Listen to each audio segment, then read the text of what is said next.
pessoal, estamos aqui com o quarto vídeo da nossa série Dicas para youtubers iniciantes. Então se você quer ver, já deixa o seu like antes de ver o vídeo e se inscreva aqui embaixo, tá bom? Agora sim vamos conferir as dicas.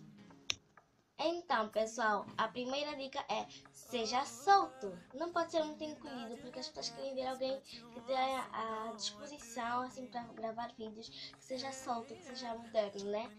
Digamos. Então tu tens que ser livre, não pode ser muito encolhido.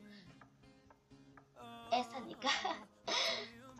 Então pessoal, a última dica é: seja simpático. Não pode ser muito: oi gente, bom, esse é o meu vídeo. Não, seja simpático, seja livre com as pessoas, porque elas querem ver alguém assim simpático, não muito achado, porque não sei o quê.